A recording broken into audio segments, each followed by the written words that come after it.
Our deepest fear is not that we are inadequate. Our deepest fear is that we are powerful beyond measure. It is our light, not our darkness, that frightens us most. We ask ourselves, who am I to be brilliant, gorgeous, talented, fabulous? Actually, who are you not to be? You are a child of God. Your playing small does not serve the world. There is nothing enlightened about shrinking so that other people won't feel insecure around you. We are all meant to shine as children do. We were born to make manifest the glory of God that is within us. It is not just in some of us, it is in everyone. And as we let our own light shine, we unconsciously give others permission to do the same. As we are liberated from our own fear, our presence automatically liberates others. Marianne Williamson. Namaste. Welcome to Awakened Living. That quote from Marianne Williamson really explains so much about the human predicament and our ego, false ego, the spiritual path, everything. When we recognize that the same light of consciousness that created the universe is in every single person, something begins to change. And that's what I want to share about today. And a foundational principle that allows us to change into that unified field, that unified seeing, where we see everything as the same consciousness of love, of God, of the universe.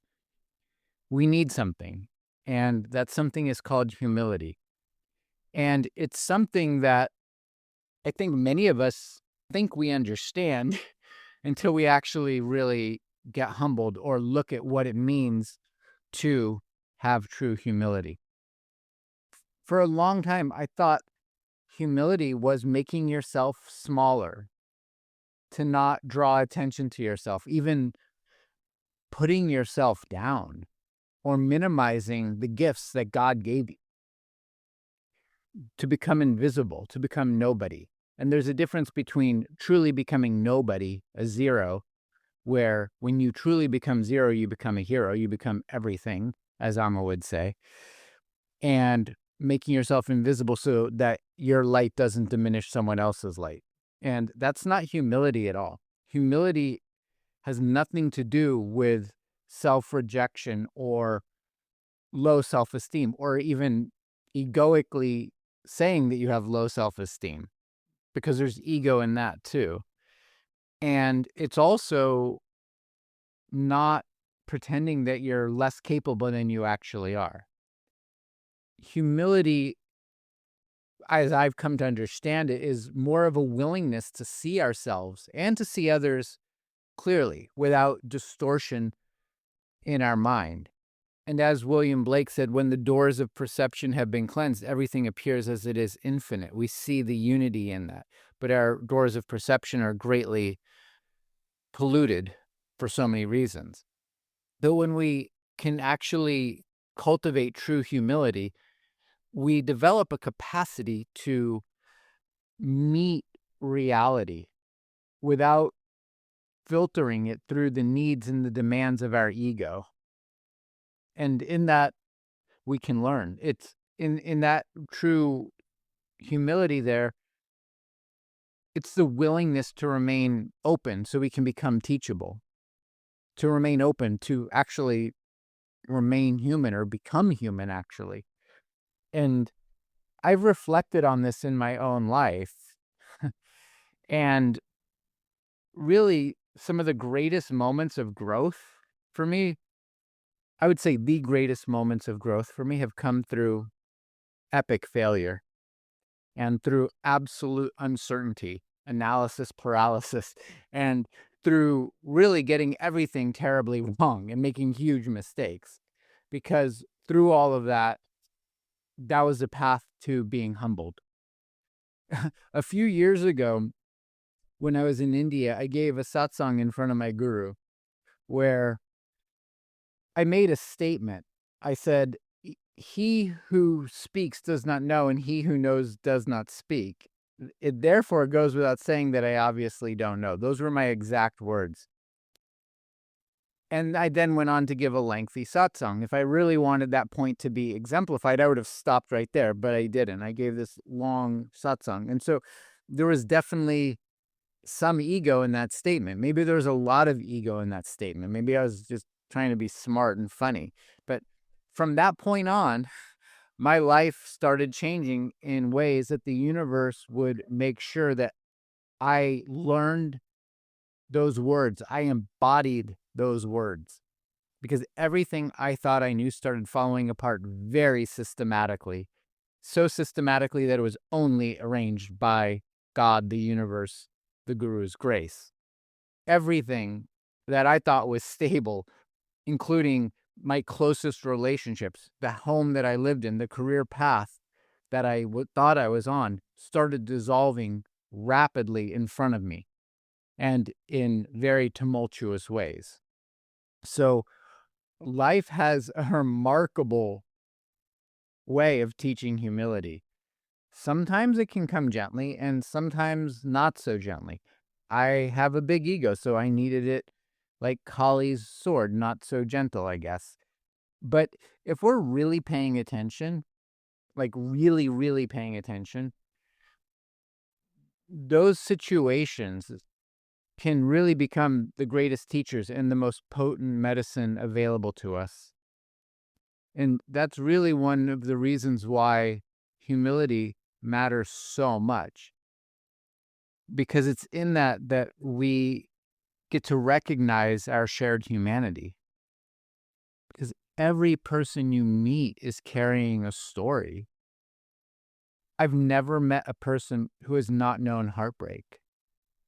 I've never met a person who has not experienced loss, whether it's loss of their crypto, their money, their car, their home, a family member, a relationship, a dog.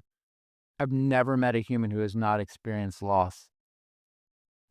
And every person we meet carries wounds, carries traumas, carries generational traumas. We're all carrying everything together, the trauma of the planet, the trauma of a society not in coherence.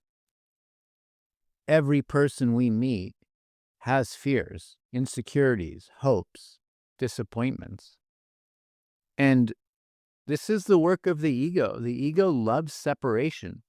And the biggest thing that causes separation, from my understanding and from some of my teachers' blessings and teachings, is that ego is in a constant state of comparison, which is insane because there's only one of us. There's nothing to compare us to. We're incomparable. But the ego is constantly saying, am I better? Am I worse? Am I more valuable, less valuable? Am I prettier? Am I uglier? Am I taller, shorter? Just everything in constant comparison. Even comparison of trauma. Is my trauma more traumatic than your trauma? And so my victimhood is more important than your victimhood. And then if you're in, the ego world, like, really, am I more successful? Are they more successful than me? And I need to do something to be more successful than them. One up, one down. Even in spiritual communities, am I being more spiritual than you? Am I doing more selfless service than you? Am I sleeping less hours in the name of spirituality? Have I learned more scriptures? Am I better at yoga? Am I more intelligent, more awakening? All this ego story. The ego is obsessed with comparison because comparison strengthens its sense of identity. It allows it to survive. Without that comparison, it doesn't survive. When we can access authentic humility, it does the exact opposite of what the ego does. Humility helps us to recognize that somewhere, maybe really deep, somewhere beneath all the differences, we are all participating in the exact same human experience. And from my own experience, when I sit with a client, with a patient, with a friend, or even complete strangers, I'm given this mirror reflection all the time. Because on the surface, maybe definitely the stories are different. They appear different. Different characters, a different stage, different backdrop. Maybe they have a different career. They come from a different ancestral lineage, different culture, different challenges. Yeah, because there's 8 billion of us, so everyone is gonna be different in that way. We're unique in that way, but we're not unique in the potential to suffer. Beneath all those differences, we're all navigating the same fundamental issues. How do I get to peace? How do I get to contentment? How do I heal? How do I heal my own trauma, my ancestors' traumas, 7 generations past, the planetary traumas, because we're still constantly creating it? How do I love in this world that's filled with adharmic actions? How do I keep my heart open and love? How do we deal with loss? How do I find meaning and live just a good life? These are the questions I hear on a daily basis. And I've said this before in previous podcasts, but I'm going to say it again here. In my experience, sit with anyone, take any person on the planet. I don't care if it's the president or a dictator of a country, a homeless person on the street. Sit with anyone for 3 or 4 hours and listen to their story without judgment. Remain open. Do it without judgment. Just listen to their story. Look in their eyes. Look at the being that's behind there and listen to the story. After 3 or 4 hours, I've never sat with someone and wasn't in absolute love with that person, in divine love, and seeing the beauty behind them, because no one is a bad person. Everyone is born beautiful and divine, child of God. And it's through our traumas and adaptations to survive that we've developed very unhealthy egos. After 3 or 4 hours, I enter into coherence with them. If I'm able to pay attention, I'm able to see them if I'm paying attention. But if I have a preconceived idea, if I have a judgment, if I'm comparing them, I don't see them. What humility does is allows us to see this common ground in every human. And if we're able to get to common ground, the natural state of true empathy and compassion begins to arise within us. Mm. One of the places humility becomes the most visible is in how we relate to people that we find difficult. And my ego finds a lot of people difficult. I actually find myself difficult a lot of the time. Luckily, I have breath and can sit with myself and question authority. As a child, as a teenager, I had a t-shirt that said question authority. I was questioning the external authority. The authority that truly needs question is the thoughts in my head, is the ego running the show.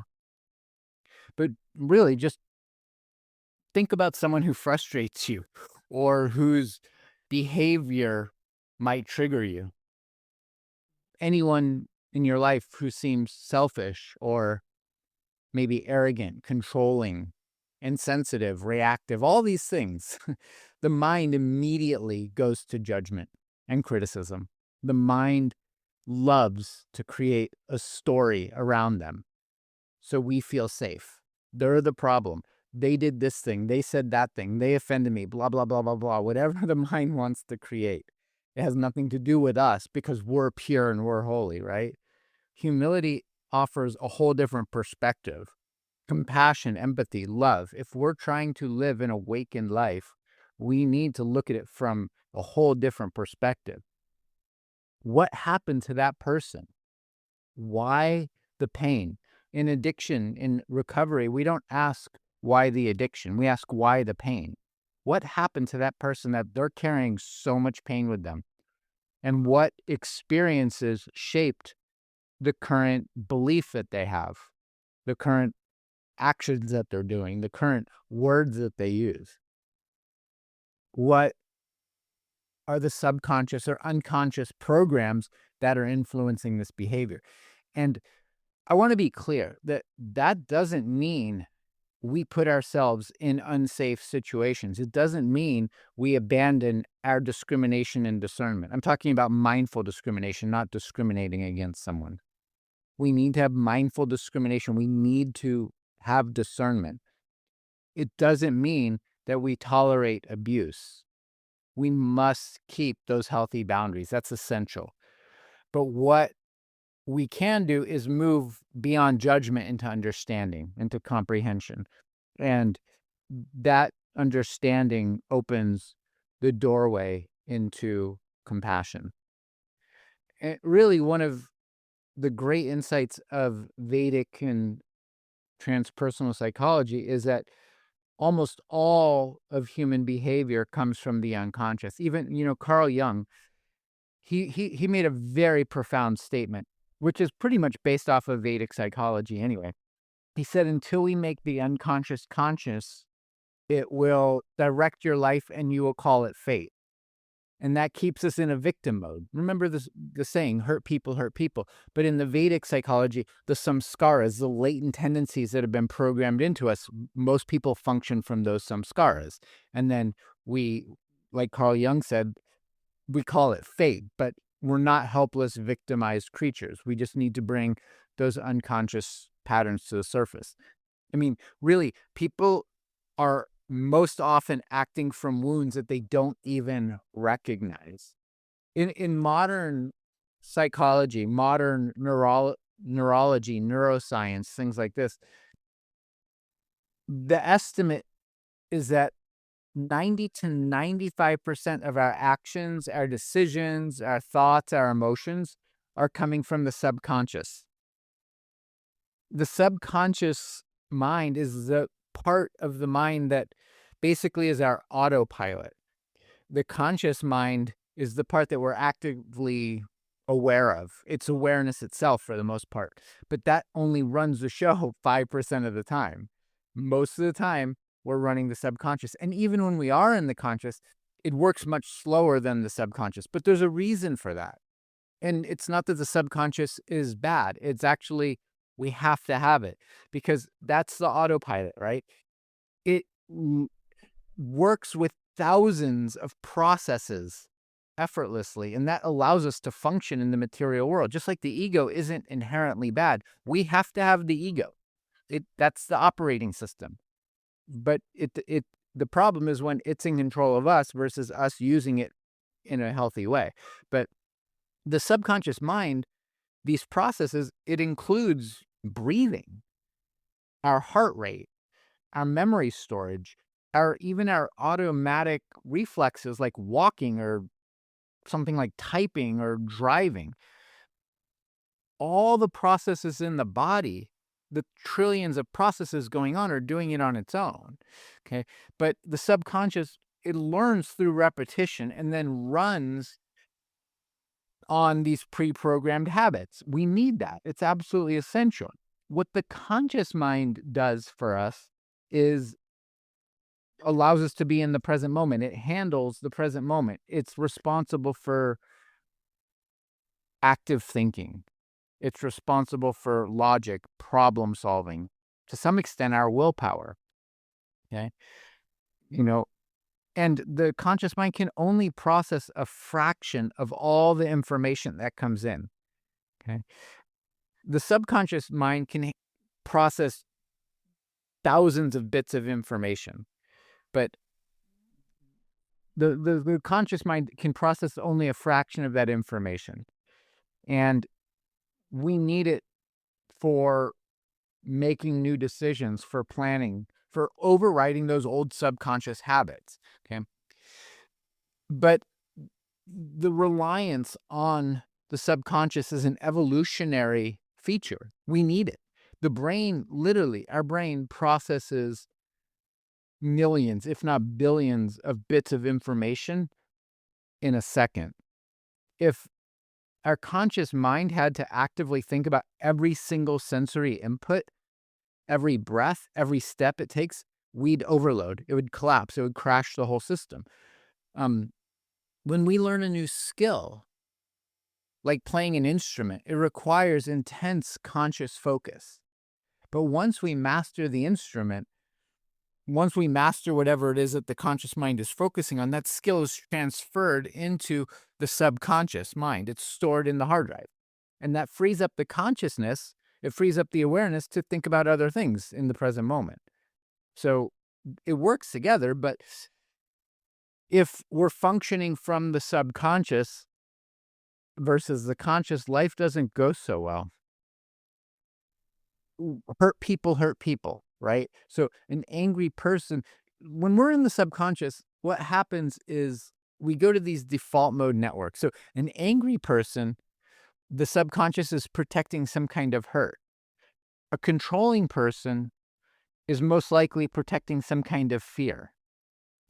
A perfectionist might be protecting some guilt or shame they're hiding or burying. The arrogant person is most likely protecting insecurity.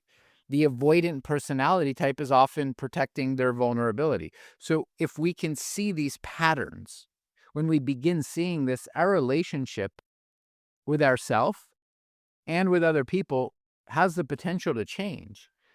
Because when we become aware of these things, we're going to be less interested in judging them. And we're going to be more interested in understanding.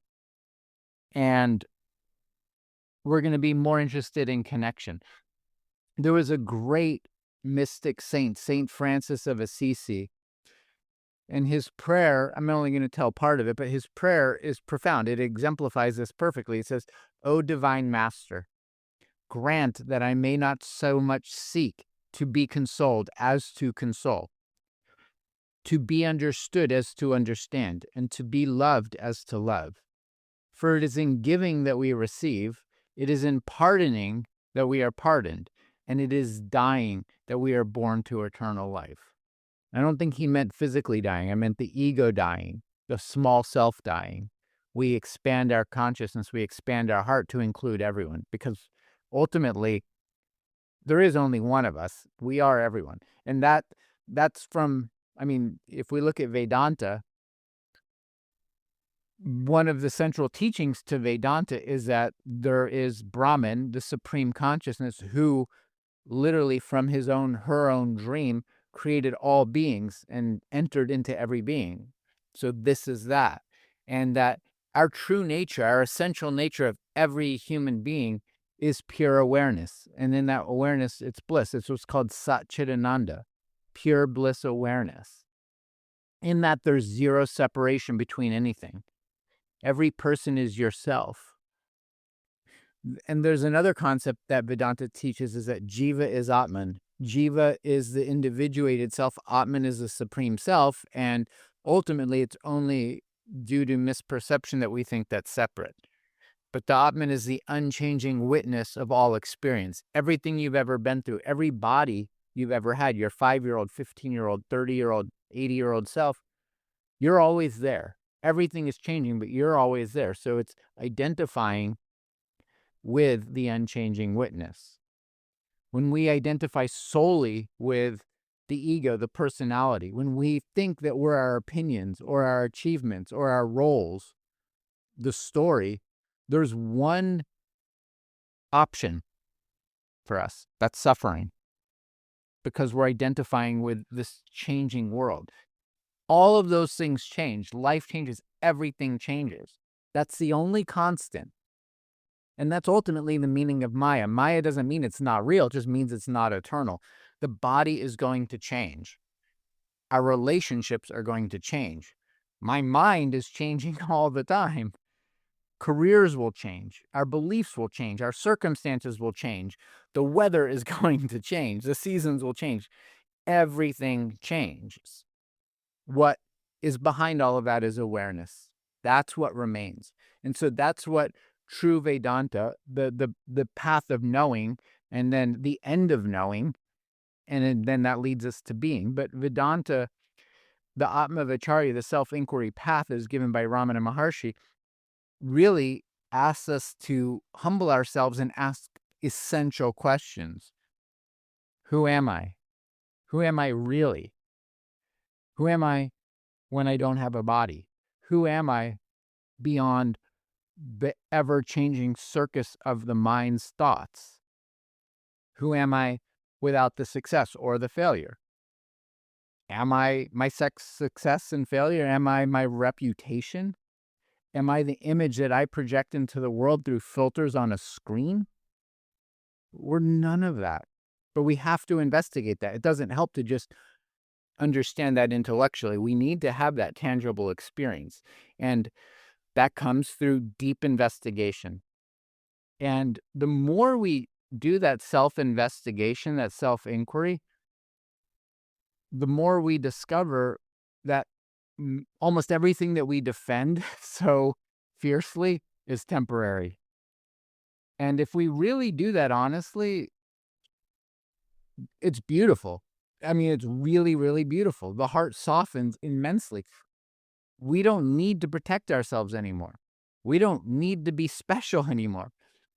We don't need to defend an identity that's not actually has anything to do with what we are. And that's the beginning of humility.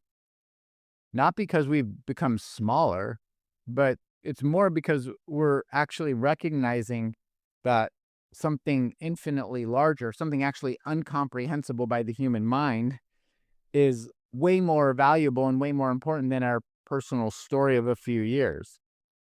Okay.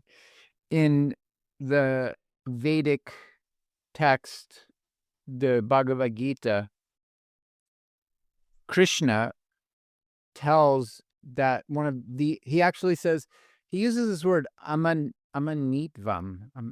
Amanitvam. Sorry, my Sanskrit's not that great, but it basically, the word means humility. It means freedom from pride.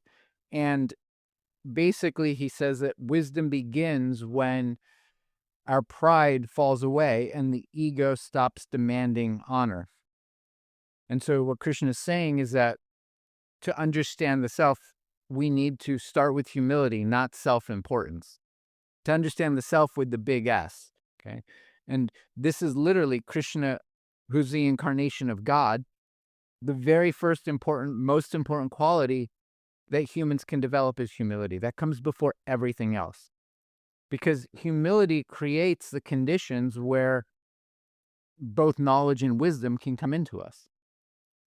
If a person believes that they already know everything, there's nothing to learn. Like if you have a cup and it's full, you can't add anything to it without making a big mess. So if we're attached to our point of view, which is extremely limited, being the right point of view, there's no way to get to compromise. There's no way to get to the truth. If we're invested in appearing superior to anyone or anything, we remain trapped in this very limited ego. And so what humility can do is allow us to be more open, allow us to be curious. If we accept that we don't know, then we can have curiosity. I mean, just look, what can we know? Humans have only existed for 300,000 years, give or take. This planet has been here for 4.5 billion years. This version of creation, the universe as we know it now, is about 14.5 billion years old.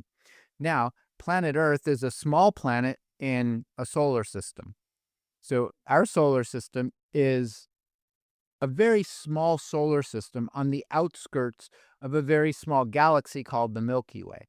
In that Milky Way galaxy, a very small galaxy, there's only 300 million solar systems, only, and it's a small galaxy. And then what we're able to observe with the most powerful telescope we have on this planet is about 2.3 trillion of these galaxies. And then recently they pointed that telescope into the darkest part of space where they believed nothing existed, and they got an image in about the size of a straw hole opening where they saw 300 million more galaxies. So, and they're saying that what we understand, that what we can see is they think it's less than 3% of the universe, but we don't know. We're nothing. Our life is 100 years in the expanse of a tapestry of 14.6 billion years, and we think we know something. The only thing that's important is how much love we have. But if we can open up to that humility and be curious and be in awe of the splendor of creation, and we can open our hearts and be receptive, wisdom is going to grow. Love is going to grow. Compassion is going to grow. As I've gotten older, I am convinced that life itself is designed to teach us humility. And being in the medical field, that's obvious. Illness is a really tangible way that life teaches humility.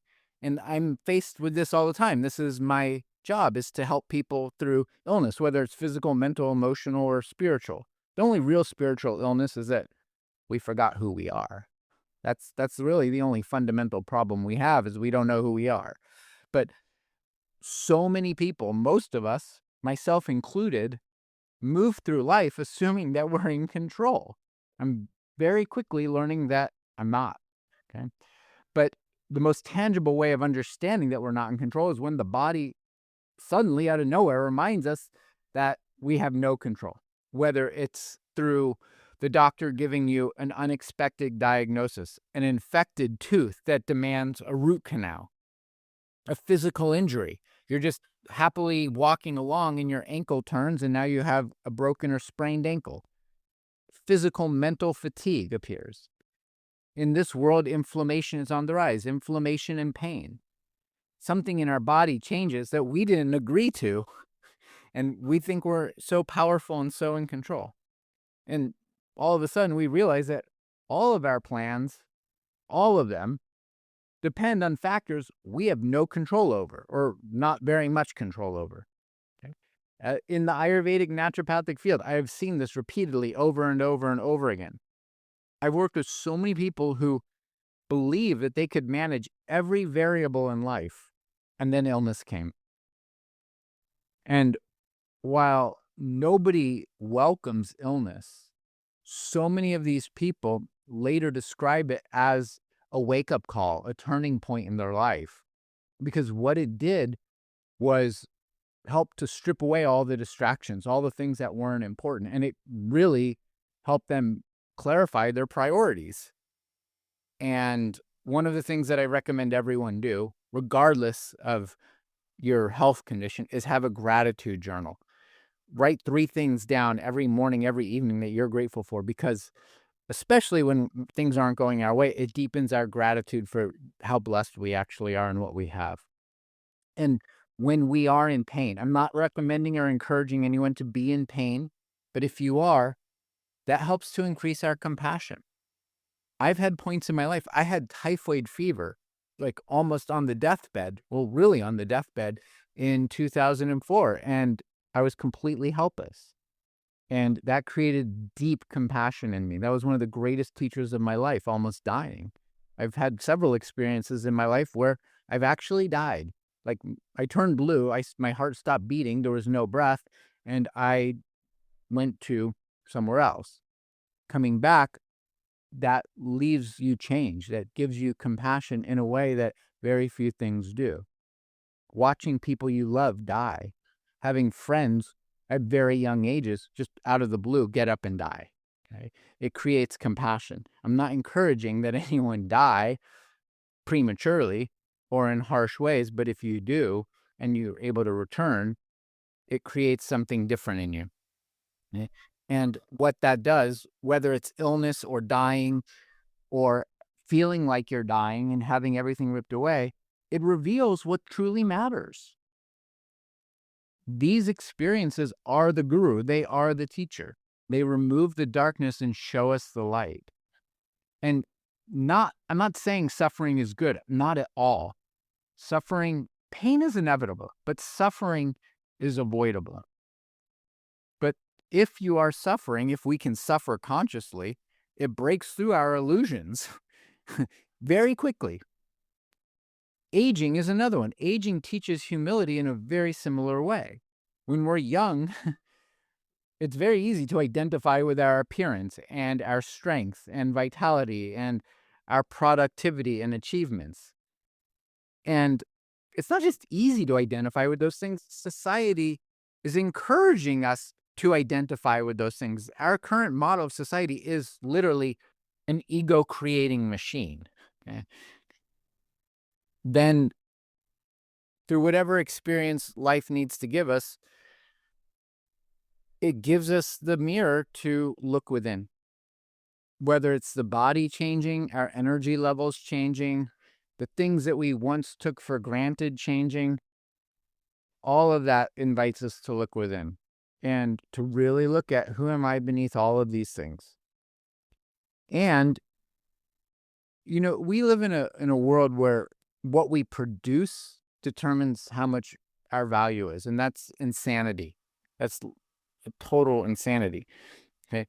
What these sufferings do, what this pain does, what these change do is really help us to recognize our value beyond all these external identities, and ultimately help us and lead us to finding peace and contentment within our own being versus what we're doing on the outside. Many elders I've met have this wisdom. They're so quiet. Elders really have a silence to them. There's silent. Their silence speaks in ways that no words can. But I've had the blessing to sit with some elders in many different traditions, and their wisdom comes from surrendering to these realities that can't be controlled, accepting life.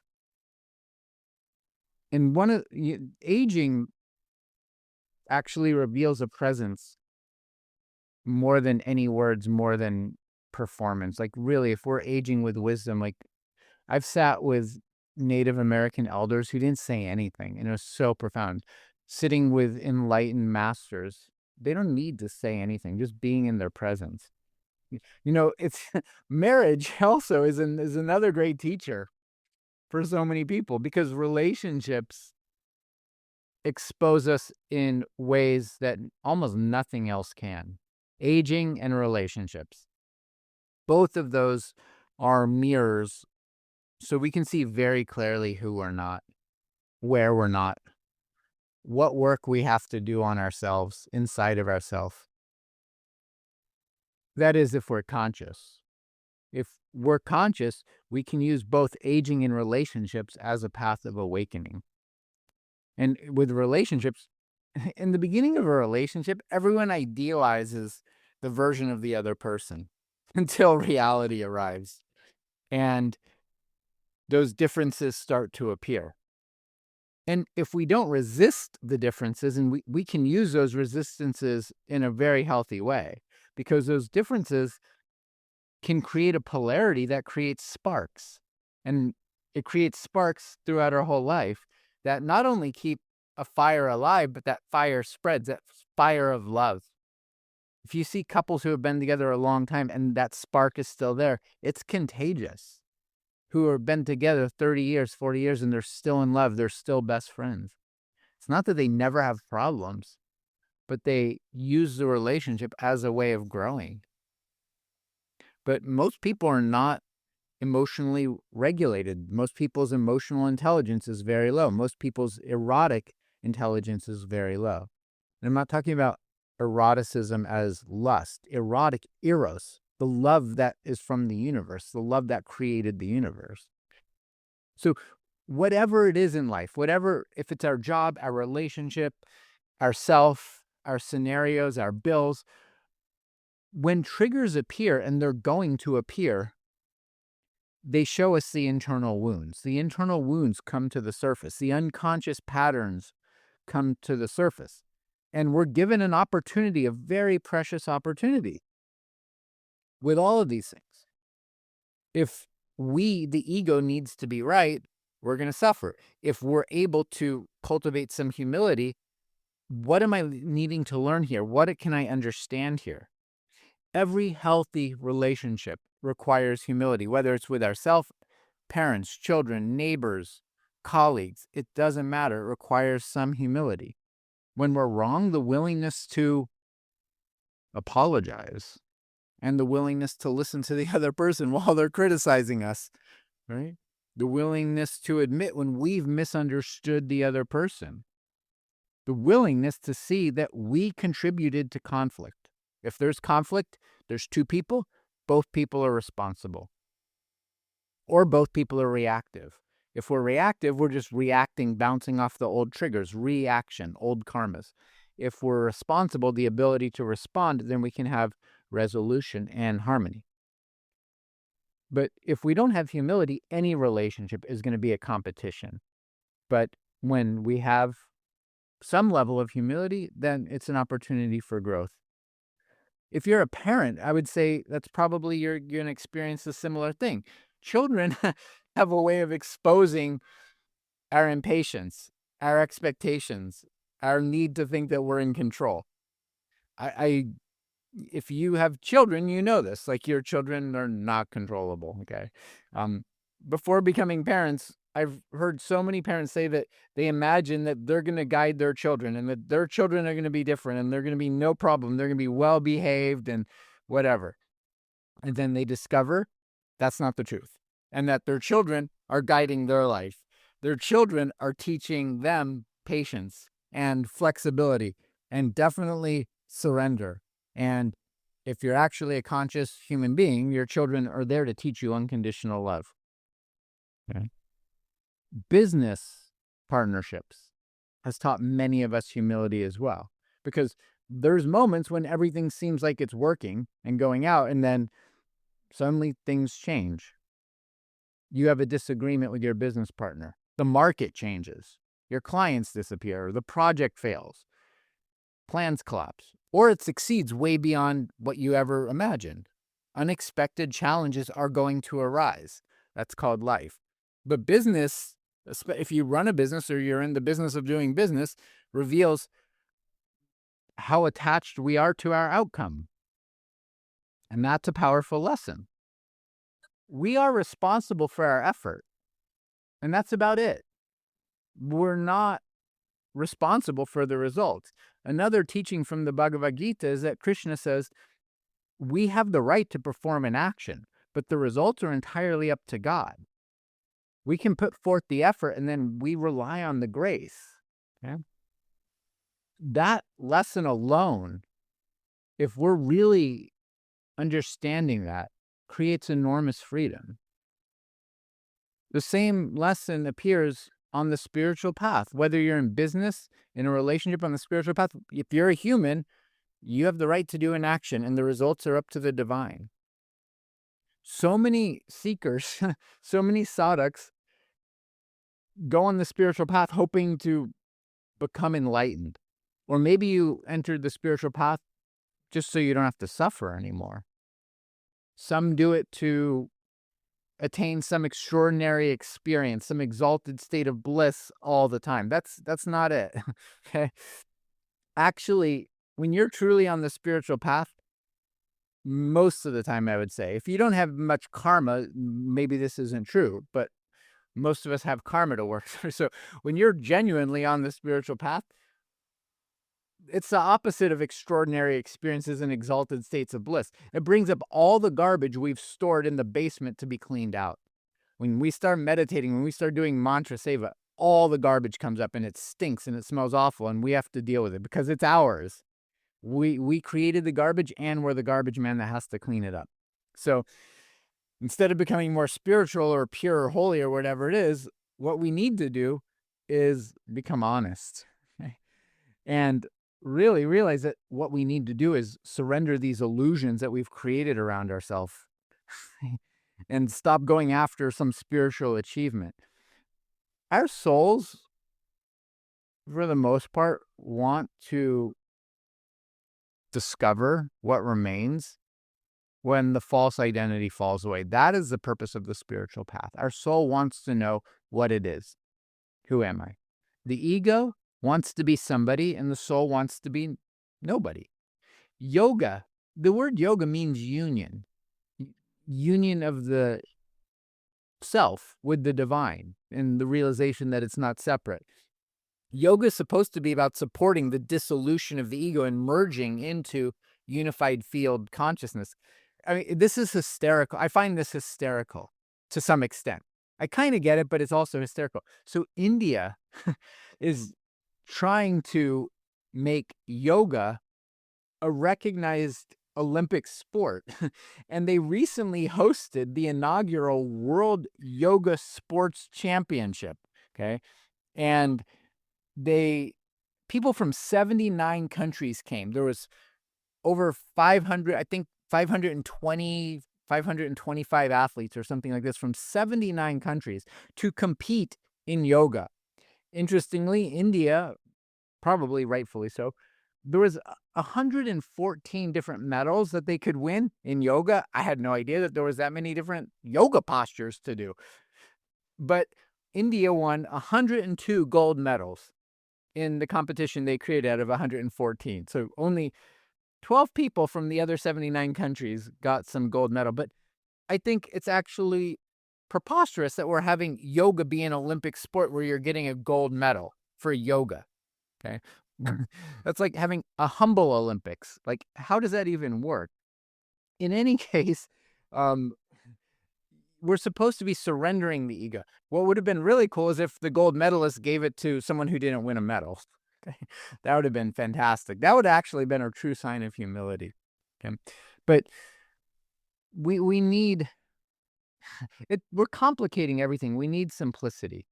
There was one of India's greatest saints, Ramana Maharshi, the one who basically established who am I, Atmavicharya, self-inquiry. He's one of India's greatest saints of all time, or at least modern time. And there was no ego in him. There was no sense of self-importance. He just kept doing the same question over and over again. Who am I? Who am I? Who am I? He encouraged us to dive deep into that question and stop defending the ego. Another really great saint, Ramakrishna Paramahansa, he was a great devotee of Kali, the Divine Mother. His humility was through devotion. He actually adopted this like childlike attitude towards the Divine Mother. And he was actually hanging out in these divine mystical realms a lot. But he was so simple and so surrendered and so open. And he understood that he taught that spiritual realization, self-realization, God realization doesn't make you superior. It makes you more kind. It makes you more loving, right? So another aspect of humility is strength. And that is really important because many people confuse humility with weakness. And it has nothing to do with that. It's through humility and strength that you can lead, that a true leader can lead. The true leader's goal is to serve the people. With Amma, my guru, one of the things that has touched tens of millions of people around the world is her humility through never-ending selfless service. There's her organization, Embracing the World, there's no spiritual teacher, there's no organization that's done more for humanity than Amma and Embracing the World. 50 years, she just embraces people from every single background, the poorest person on the street to the richest person in the world. And her hugs, her embrace, that darshan, there's a profound message in that because there's no separation, there's no judgment, there's no hierarchy. To her, the saint and the sinner are the same. Obviously, she's going to guide the sinner into saintliness, but the only thing that comes out of there is the purest unconditional love of the Creator. What I've learned is that true humility allows us to meet another human being as an equal expression of the same divine reality. When Amma comes to the stage, she bows down to one person to 100,000 people. And Amma's saying she bows down to her children who are verily the embodiment of the supreme consciousness. She doesn't say the person out there who's only doing so-called good things. And she bows down to everyone because she sees the same divine reality in everyone. There's no up, there's no down, there's no better or worse. The whole game is to be connected through love. And that's not just love of people, that's love of nature, right? A truly authentic way of connecting to humility is when we realize that we are nature, we're not separate from nature. And it's another aspect of how we don't know anything. We don't know how the sun rises and the planets turn in the sky. But we know that the same intelligence that makes the sun circle in the sky and the seasons change moves through our body and makes the same thing happen inside of us. It's the same process that governs the entire natural world that's governing our lives because we're not separate from nature. We actually we tried to separate ourselves from nature. We named ourselves Homo sapiens sapiens, separating ourselves from nature, but we can't ever be separate from nature. Only in the mind can we be separate. We experience, just like nature does, seasons of energy, seasons of rest, seasons of growth, seasons of loss, seasons of life and death. And I think that humility means learning to cooperate with those seasons instead of fighting against them, which is what we try to do. That's what the ego does. To do that, we have to have acceptance and surrender. Acceptance doesn't necessarily mean resignation. It doesn't mean that we give up. It just means that we are able to or willing to start seeing reality a little more clearly. And only when we see things clearly can transformation begin. Humility, acceptance, compassion. Those three qualities are profoundly intertwined because the humility does allow us to see clearly. And acceptance is kind of like humility's best friend. Acceptance allows us to meet what we see or to be with what is.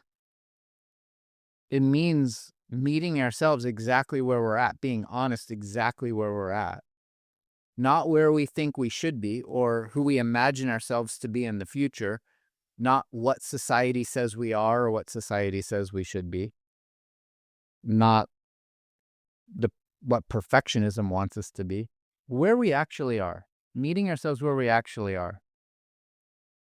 And if we can do that, then we have the potential to grow. Without accepting where we're at, there's no growth. The spiritual path, it's not about perfection. It's not about becoming perfect. On some level, we're actually already perfect.